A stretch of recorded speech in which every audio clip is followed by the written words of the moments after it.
একটি সুন্দর গ্রামে থাকত আয়েশা নামে এক তরুণী। তার পরিবার ছিল সাধারণ, কিন্তু তার মন ছিল আল্লাহর প্রতি গভীর বিশ্বাসে ভরা। আয়েশা ছোট বয়স থেকেই আল্লাহকে খুব ভালোবাসত। কুরআন পড়ত, নামাজ খুশু হতে পদক্ষেপ করে নিয়ত করত এবং সবসময় মানুষের সহায়তায় এগিয়ে যেত। তার মা বাবাও তাকে ধর্মীয় শিক্ষায় অনুপ্রাণিত করত এবং তাকে শিক্ষা দিতেন সচ্চরিত্র, ধৈর্য ও সহানুভূতির শক্তি সম্পর্কে। এক বছর গ্রামে খরা শুরু হলো। সমস্ত ধানক্ষেত শুকিয়ে গেল, নদীর পানি কমে এলো এবং গবাদি পশুর খাবারের সংকট দেখা দিল। গ্রামের লোকেরা হতাশ হয়ে পড়ল। আয়েশা দিনে রাতে দোয়া করত এবং নিরাশ লোকদের সাহস দিত। তিনি বলতেন, আল্লাহ বিশ্বের রব, তিনি আমাদের পরীক্ষা দেন, কিন্তু অবশ্যই সহায়তা দেন যদি আমরা তার পথে ধৈর্য রাখি এবং সৎ মন নিয়ে দোয়া করি। তার কথা গ্রামের অনেকেই শুনত এবং আমল করত। একদিন আয়েশা তার ছোট ভাই ওমরকে পাশে ডেকে বলল, আমরা যদি সবাই মিলে আল্লাহর কাছে আন্তরিক দোয়া করি তাহলে আল্লাহর সাহায্য আসবে। ওমর বলল, কিন্তু কি সত্যি আল্লাহ সাহায্য করবেন? আয়েশা তাকে আল্লাহর কুরআনে যাওয়া আয়াতটি পড়িয়ে বলল, ইন্না মাল ওসরি ইউসরান, অবশ্যই কঠিনতার সঙ্গে সহজতা আছে। ওমরের চোখে তখন আশা জাগতে লাগল। গ্রামের ইমাম জুম্মার খুতবার সময় বললেন, ভাই ও বোনেরা, আজ আমরা আল্লাহর কাছে দোয়া করব ধৈর্য, সহায়তা ও আল্লাহর রহমত চাইতে। ধৈর্য, দোয়া এবং সহানুভূতি এগুলোই ইসলামিক নৈতিকতার মূল শিক্ষা। ইমামের এই শিক্ষা গ্রামের মানুষের মনে আশার আলো জ্বালালো। সেই দিন থেকে গ্রামবাসীরা প্রতিদিন নামাজের পরে মসজিদে মিলিত হয়ে দোয়া করতে লাগল। আয়েশা এবং ওমর ছোট বড় সবাইকে সাথে নিয়ে দোয়া করত। কিছুদিন পর আয়েশা ভাবল, দোয়ায় আমরা আল্লাহর কাছে আছি, কিন্তু আমাদের উচিত সতর্ক পরিকল্পনা ও প্রয়াসও নেওয়া।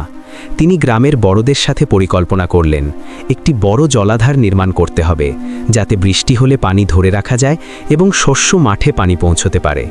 শুরুতে কিছু লোক বললেন, এটা কি সম্ভব? আমরা এত বড় প্রকল্প করতে পারব কি?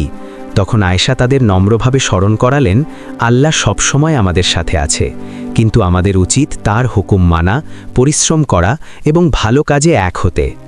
সবাই দৃঢ়চিত্ত হয়ে কাজ শুরু করল। গ্রামের যুবকগুলো পানি সংরক্ষণের পরিকল্পনা করল, বৃদ্ধরা দোয়া করল, আর মেয়েরা ও বাচ্চারা সহযোগিতায় হাত দিল। আয়েশা এবং ওমর প্রতিদিন মসজিদ থেকে ফিরে আসার পর প্রায় অটল মনেই কাজ করত এবং দোয়া বলতো, আজ আমরা পানি ধরে রাখব ইনশাআল্লাহ। এক সন্ধ্যায় যখন সকলে খুব ক্লান্ত ছিল, আয়েশা আবার মুসলিমদের মাঝে আয়াতটি পাঠ করল, ফাইন্না মাল ওসরি ইউসরান, কঠিনতার সঙ্গে সহজতা আছে। এই আয়াতটি শোনার পর সবাই আরও দৃঢ়ভাবে কাজ চালিয়ে গেল। কয়েক সপ্তাহ ধরে লাগাতার দোয়া ও কাজের পর একটি ছোট কানায় পানি জমা হতে শুরু করল। নদীর পানি ভারী মেঘের আসার সাথে সাথে বাড়তে লাগল। গ্রামের লোকেরা আনন্দে উল্লাস করতে লাগল। হঠাৎ এক সকালে দেখা গেল আকাশে গাঢ় মেঘ জমছে এবং মৃদু ফোঁটা পড়ে তারপর বৃষ্টি ঝরতে শুরু করল। বৃষ্টির পানি মাটিতে পড়লে ধীরে ধীরে নদীর পানি বেড়ে গেল, শস্য মাঠে সবুজ দেখা গেল। গ্রামের সকলেই আল্লাহর সাহায্য ও রহমতের জন্য দোয়া করল। শিশুরা পানি পেতে মাঠে ছাতি খেলল, গরুরা ঘাস খেতে ব্যস্ত হয়ে গেল। সংসারের মুখে আজ আশা ও আনন্দ ফিরে এলো।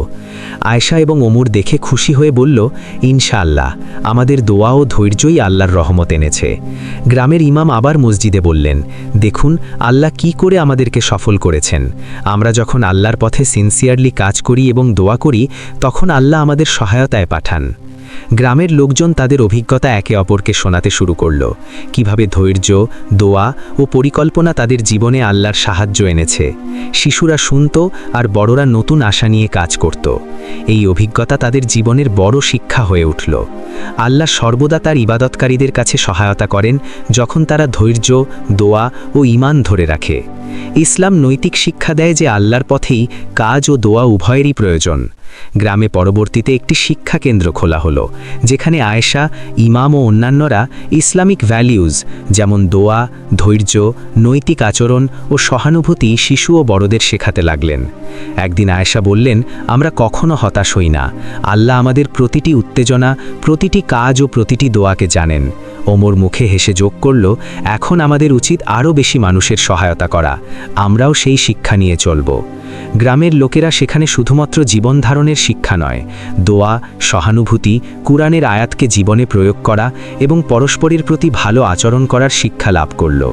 এই গল্পের শেষ শিক্ষা হলো ধৈর্য, ঈমান ও আল্লাহর পথে সিনসিয়ার দোয়া জীবনের প্রতিটি কঠিন মুহূর্তে আল্লাহর সাহায্যের পথ খুলে দেয়।